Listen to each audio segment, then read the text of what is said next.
Hi all, welcome to Learning with B. So today we're going to continue talking about language learning skills, which are reading and writing.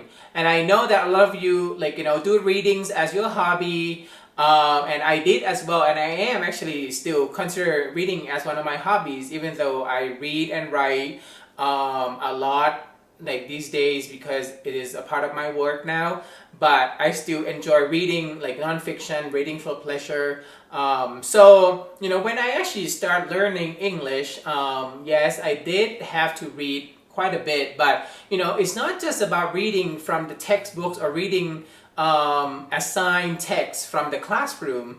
I actually did a lot of reading on my own, and in the field of language teaching, we call that extensive reading, meaning that I had an opportunity to choose and pick books that I am interested in, and I just start reading on my own, and it's just for, even though it's maybe just for fun, but it actually helped me gain a lot of fluency in reading. It helped me read faster, so for example, when I started learning English, yeah, of course, it took me a while to read the whole book or to read a few pages of text in English, right? But the more you read, the faster you will become at reading. So for example, it may take me I don't know, 3 months to read a 200-page fiction or novel in the at the early stage of my learning. But right now, with 200 pages, if it is an easy read, young adult books, those kind of thing, it could actually take me, I don't know, maybe 2 or 3 weeks or a few weeks or even 1 week if I actually really getting into it and reading it. So when I actually started reading, I did use a lot of dictionary, and in the growing up, I did not really have a lot of technology to use. So I basically used the the dictionary, the paper dictionary. So I would stop, or maybe sometimes I would write down difficult words, and then I would go and check and see. But yes, it took a while for me to actually read the book because I had to go back and check the dictionary, the meaning, the definition of those words. But it actually helped me learn vocabulary and phrasal verbs and idioms. That a lot of the times you don't see them in textbooks. I did that a lot. I would read almost everything. I read textbooks in English, so I try, right? But it didn't really pan out really well. I read a lot of young adult books, Daddy Long Legs, Wizard of Oz, and then right around that time when I started college, I think that's when Harry Potter came out, and so I read and read and read and read.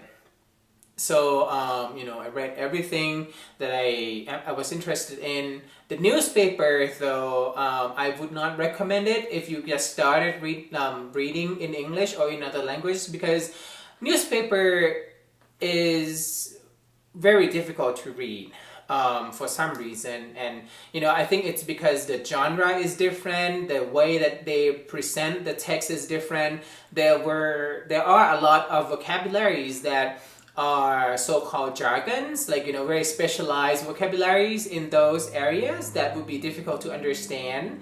If you want to actually learn, or you just started learning another language, or in any languages, I would start from children's book.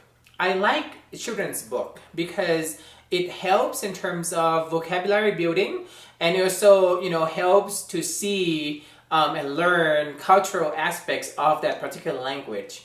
I couldn't remember the children's book that I read growing up in English, but I would recommend actually children's book. As for the other strategies, so besides using dictionary, extensive reading, I read a lot, and also do children's book. What else did I do? Well, I think I'll come back to that if I remember during the time that I'm still talking. So about writing. So writing is probably one of the most difficult skills to learn in any language. So for me, English is a second language, and then writing in English has always been, I think, the most difficult because of the vocabulary, because of the tenses, and you have to conjugate the verbs. Is it past tense? Is it present tense? And so, but the funny thing is, right now I'm a writing teacher, so those are still, not that difficult anymore. But growing up, I think, I did a lot of writing on my own. Journaling helps a lot actually. And, tried it out. Like, you never really know, you know, how you're going to learn because everybody is different. So for me, my strategy when I started learning is I try to write. Reading actually helps enhance learning writing, right? So the more you read, hopefully the better you become a better writer. But you have to practice. The more you practice your writing, the better your writing will become. So and don't be afraid to show your writing to other people, because if you keep your writing to your own, like, how would you get feedback from other people, right? So I did a lot of writing in the past. Especially I wrote poems, I wrote short stories. Those creative writing skills and creative writing topics are great because it frees up your mind. You use your imagination and you just play with language. I love writing creatively. And right now, once in a while, I would do like a poem, a few times, and I would revise it again and again and again. And I actually did gain a lot of writing skills from classrooms, especially in college. I know that, growing, like when I was in school, in high school, or in middle school, or junior high or high school, I did not have a lot of opportunities in writing. But in college, I did a lot more. And I also did a lot of writing on my own as well. And I think it's because I wanted to be a writer at one point. I always wanted to do some writing, to publish, to be a published author, right? So I did a lot of journaling. I did a lot of writing. I had tons of drafts, in my computer, in the notebook. And so, even though those may not be finished, but at least I had, a practice session with myself in terms of writing. And